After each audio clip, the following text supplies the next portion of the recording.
नमस्कार विद्यार्थियों, आज हम पढ़ रहे हैं शिशुपाल वधम में आगे बढ़ाते हुए अध्ययन को, जो नारद जी का वर्णन चल रहा था। विद्यार्थियों, संदर्भ तो आप जैसा है पहले आपने लिखा है उसी प्रकार से लिख देंगे और उसके बाद प्रसंग में लिखेंगे आप। प्रस्तुत श्लोक में महाकवि माघ नारद जी का वर्णन करते हुए कहते हैं, आपने इससे पहले पढ़ा कि आकाश मार्ग से नारद जी पृथ्वी की तरफ आ रहे थे और पृथ्वी की तरफ आ रहे थे और नीचे से द्वारका से भगवान श्री कृष्ण ने नारद जी को जब देखा, तो नारद जी का वर्णन चल रहा है अब तक जो हम पढ़ रहे हैं। आज हम इस लेक्चर में 2 श्लोक पढ़ेंगे, जिसमें पहला 8वां श्लोक है, दूसरा 9वां श्लोक है। अब देखिए क्या है कि निसर्ग चित्रोज्ज्वल सूक्ष्म पक्षमणा लसद विसच्छेद सितांग संगिना चकासतम चारु चमूर चर्मणा कुथे नागेंद्रम एव इंद्र वाहनम।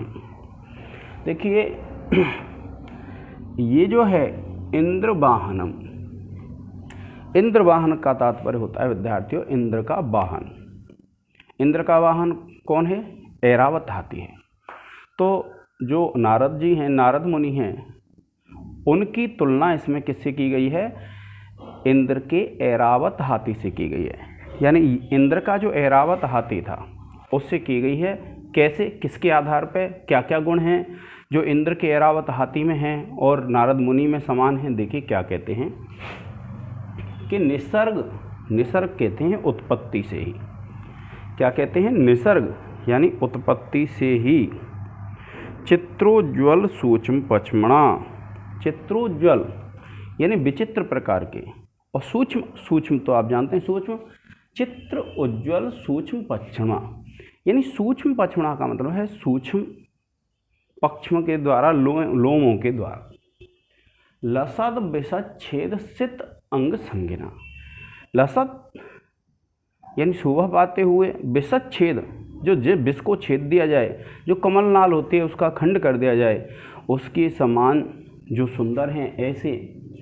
चकासतम प्राप्त हुए, चारु चमूर चर्मणा कि जो चारु चमूर यानी चारु मृग जो होता है उसकी चर्म के द्वारा, क्या कहा? चमूर जो मृग होता है उसकी जो चर्म होती है उसके समान। कुथेन कहते हैं जो पृष्ठ होता है, जो बारण होता है, जो शरीर को ढकता है, उसके द्वारा जो कुथेन यानी जो शरीर को ढकने वाला होता है, यानी झूल जो होती है उसको क्या कहा जाता है विद्यार्थियों? कुथ कहा जाता है। यानी पीठ पे जो डाला हुआ होता है उसके समान। ऐसे नागेंद्रम एव, नाग इंद्र, नाग कहते हैं हाथियों को और इंद्र कहते हैं स्वामी, यानी जो दिग्गज हाथी होता है। और किसका हाथी है वो दिग्गज आदि? इंद्र का। इंद्र वाहनम यानी जिस प्रकार से इंद्र का वाहन शोभा पाता है, क्योंकि जो इंद्र का हाथी होता है वो भी कैसा होता है विद्यार्थियों? श्वेत रंग का होता है। और नारद जी भी कैसे थे? श्वेत रंग के थे। तो देखिए निसर्ग कहते हैं उत्पत्ति से ही, चित्र कहते हैं विचित्र प्रकार से, उज्ज्वल माने चमकते हुए सुंदर, सूक्ष्म पक्षणा जिसमें सूक्ष्म रोम थे ऐसे, और लसद बेसद छेद सित अंग संगिना यानी जिसका खंड कर दिया जाता है ऐसा, जो कमल नाल होता है उसकी शोभा को पाते हुए। चारु चमरू चमरणा कि चारु चमणु, देखो चकासतम का मतलब है शोभायमान हुए, सुंदर लग रहे थे। चारु चमूर चर्मणा यानी जो चमूर मृग होता है उसकी चर्म के समान जो सुंदर थे ऐसे। कुथेन पृष्ठावरण के द्वारा यानी जो आवरण था, जो वस्त्र पहने हुए थे उनके द्वारा। नागेंद्रम एवं इंद्रवाहना यानी जो ऐरावत हाथी होता है, ऐरावत हाथी के पीठ पे जो झूल डाली जाती है वो कैसी होती है? चित्तकवरी रंग होते हैं उसके, श्वेत रंग का हाथी होता है। और उन चित्तकवरी रंगों में भी जो झूल होती है वो रोम जो होते हैं वो सुंदर सुंदर होते हैं, कोमल होते हैं। ऐसे रोमों से युक्त जो हाथी होता है, उसी प्रकार से जो वस्त्र पहन रखे थे वो भी कैसे थे? चित्र थे, उज्ज्वल थे। ऐसे जो नारद जी थे वे कैसे शोभा पा रहे थे? जिस प्रकार से इंद्र का जो वाहन होता है ऐरावत, वह जो शोभा पाता है उसके समान ही नारद जी भी शोभा पा रहे थे।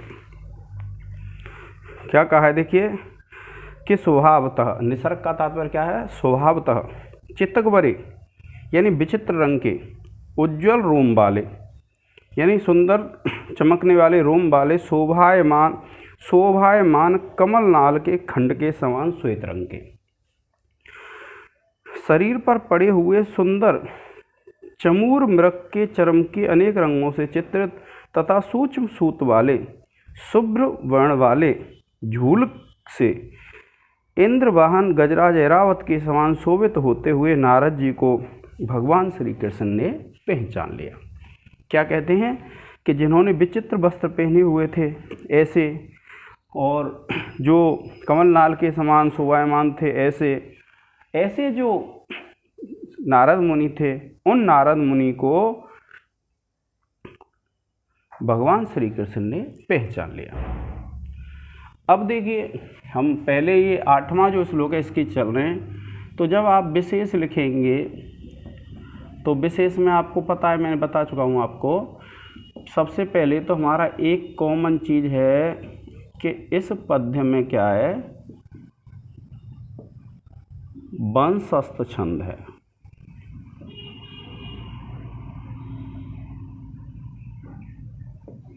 और दूसरा आप लिखेंगे इस पद्य में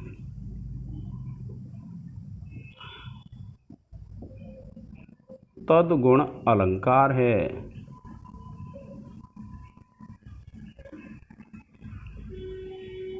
फिर लिखेंगे विद्यार्थियों व्याकरण टिप्पणी।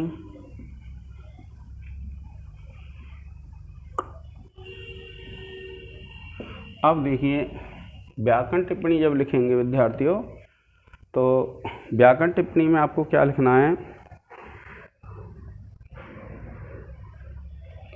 पहला लिख देंगे आप चकासतम,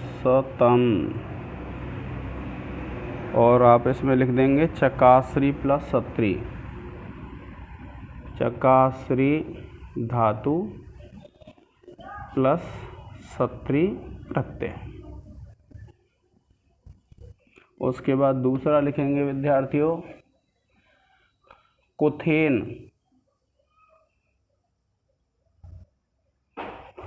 आप लिखेंगे कुथ शब्द है तृतीय एक वचन, और देखो यह है चित्रोज्वल, तीसरा है चित्रोज्वल, आप लिखेंगे चित्र प्लस उज्ज्वल, और आपकी संधि हो जाएगी विद्यार्थियों गुण। फिर देखिए आप लिख लेंगे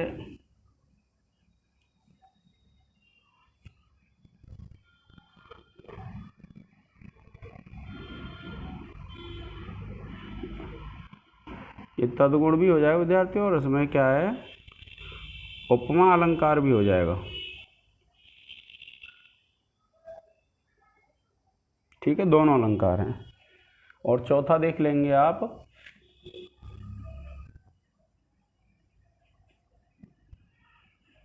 पक्षमणा। अब पक्षमणा है तो पक्षम शब्द है तृतीय एक वचन। ठीक है विद्यार्थियों, आप इसका एक स्क्रीनशॉट ले लें।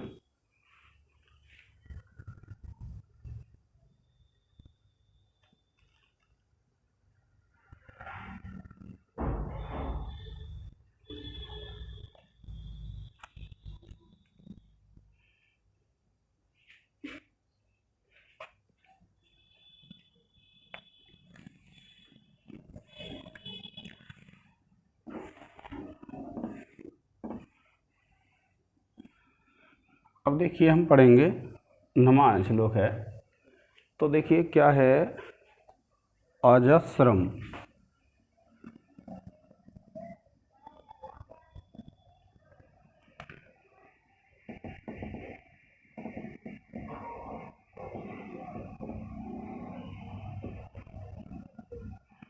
अजस्रम स्फालित बल्लकी गुण क्षतोज्ज्वलांगुष्ठ नखांशु भिन्नया पुरः प्रबालैः एव पूरित अर्धया विभांतम अच्छ स्फटिक अक्षमालया। इसमें क्या बताया विद्यार्थियों कि जो नारद मुनि है, संदर्भ वही होगा जब मैंने आपको पहले बताया हुआ है, फिर प्रसंग में लिख देंगे आप।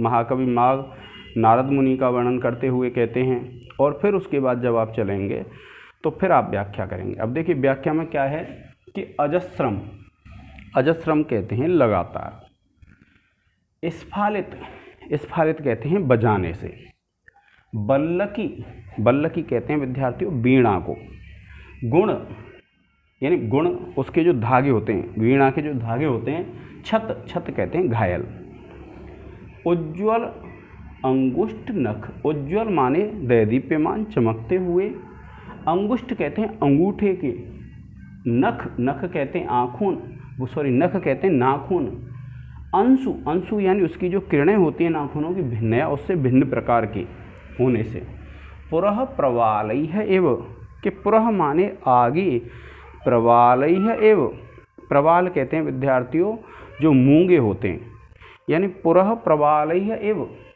पूरित अर्धया, पूरित अर्धया यानी आधे पूर्ण होने से, पूरित अर्धया यानी आधे पूर्ण होने से, विभांतम यानी शोभा पाते हुए, अक्ष स्फटिक अक्षमालया, कि अक्ष स्फटिक अक्षमालया यानी जो अक्ष कहते हैं, अक्ष स्वच्छ, ये अच्छ नहीं है विद्यार्थियों, यहाँ क्या है स्वच्छ है, तो स्वच्छ स्फटिक यानी जो स्फटिक मणि होती है उसकी अक्षमालया, कि उस अक्षमाला के समान, यानी जो स्वच्छ स्पष्ट ये होती है उसकी अक्षमाला के समान वे जो नारद जी हैं वो प्रसन्न हो रहे थे, सॉरी सुंदर दिखाई दे रहे थे। ऐसे उन नारद जी को भगवान श्री कृष्ण ने पहचान लिया। क्या कहते हैं देखिए कि अजस्रम माने निरंतर, स्फालित माने बजाने से, बल्लकी कहते हैं जो वीणा होती है, गुण कहते हैं उसके जो धागे होते हैं, क्योंकि वीणा क्या है विद्यार्थियों नाखूनों से बजाई जाते हैं, अंगूठे के नाखूनों से, तो जब बार बार रगड़ खाते हैं अंगूठे के नाखून तो वो कैसे हो जाते हैं, वो चमकने वाले हो जाते हैं, दैदीप्यमान हो जाते हैं, तो उसका वर्णन है। तो छत यानी बल्लकी गुण यानी जो वीणा होती है उसके धागों से, छत माने घायल हुए, उज्ज्वल यानी चमकते हुए, अंगुष्ठ, अंगुष्ठ कहते हैं अंगूठा, नख अंशु, नख माने नाखूनों की, अंशु माने जो किरणें होती हैं भिन्नया उनसे भिन्न होने से, पुरः प्रवालैरेव, पुरः प्रवालैरेव यानी पुरः कहते हैं आगे, प्रवालैरेव यानी जो मूंगे होते हैं उसके समान, प्रवालैरेव मूंगे के समान, पूरित अर्धयाः के मूंगे के समान, पूरित अर्धयाः के पूरित अर्धयाः यानी आदि जैसे प्रवेश हो गई हों, आधा पूर्ण हो गया उसके समान, विभांतम चमकते हुए, शोभा पाते हुए, स्फटिक अक्षमालया यानी जो स्फटिक स्वच्छ स्फटिक यानी स्वच्छ जो स्फटिक मणि होती है उसकी अक्षमाला से। तृतीया है इसमें, तो क्या कहते हैं विद्यार्थियों इसमें कि निरंतर बजाए गए वीणा के तारों से रगड़ खाने के कारण उज्ज्वल जो अंगूठे के नाखून थे उनकी किरणों से जो मिश्रित थे, सामने आधे भाग में मूंगे के परिपूर्ण सी स्वच्छ स्फटिक मणि की जपमाला से शोभित होते हुए वे जो नारद मुनि थे वे शोभा पा रहे थे। क्योंकि विद्यार्थियों वीणा होती है नारद मुनि के हाथ में, और नारद मुनि के हाथ में वीणा होती है, तो इसमें कवि ने जो वर्णन किया है वो ये क्या है कि उन्होंने जो जपमाला होती है वो स्फटिक मणि की होती, स्फटिक अक्षमाला यानी जो जपमाला थी, जो अक्षमाला थी, वह उस पर किसकी किरणें पड़ रही थीं, जो नारद मुनि के लगातार वीणा बजाने से अंगूठे के जो नाखून हैं वे उस वीणा के तारों के घिसने से इतने दैदीप्यमान थे कि उसकी किरणें पड़ रही थी उनकी माला पर, और माला है वो ऐसे लग रही थी मानो वह क्या है स्फटिक मणि की माला हो। तो ऐसे वह शोभा पा रहे थे, और ऐसे शोभा पाते हुए उन नारद मुनि को भगवान श्री कृष्ण ने देखा। यह है विद्यार्थियों इसका मतलब। अब देखिए, इसमें जब आप व्याकरण देखोगे तो व्याकरण में क्या है,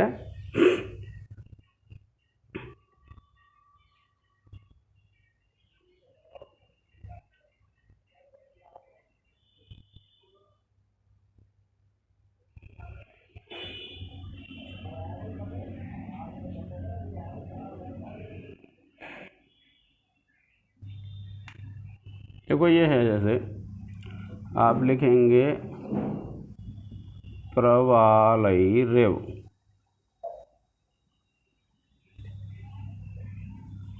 इसमें उपमा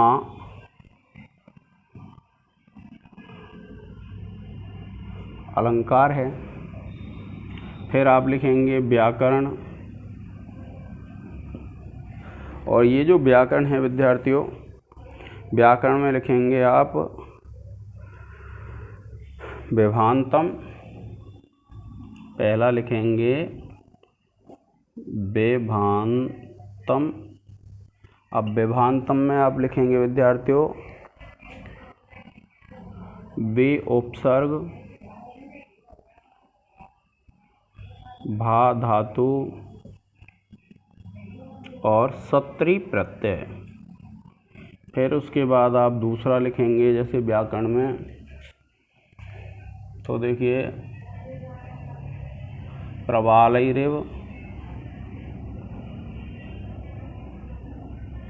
प्रवालैरेव में विद्यार्थियों आप लिखेंगे प्रवालैः प्लस एव, और आपकी संधि हो जाएगी विसर्ग।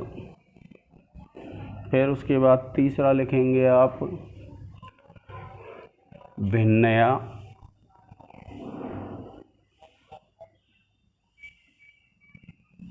आप लिखेंगे भेद धातु ता प्रत्यय तृतीय विभक्ति एक वचन।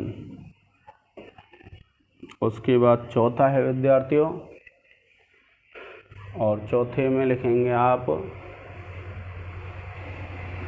देखिए नखांशु है,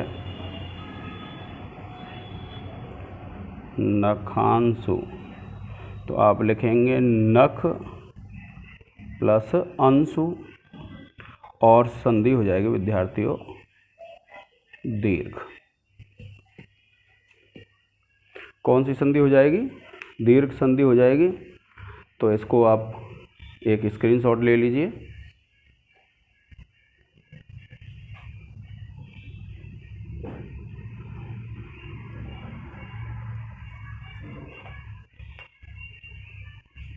ठीक है विद्यार्थियों, आपके इस लेक्चर में आज इतना ही। आपने वीडियो को देखने के लिए समय निकाला, धन्यवाद। आप इस वीडियो को लाइक और शेयर कर दें, जिससे जो आपके और भी साथी हैं वह भी इसका लाभ उठा सकें, और इसको सब्सक्राइब कर दें, जिससे जब भी मैं वीडियो अपलोड करूं आपके पास नोटिफिकेशन पहुंच जाए। आज के इस लेक्चर में इतना ही, धन्यवाद।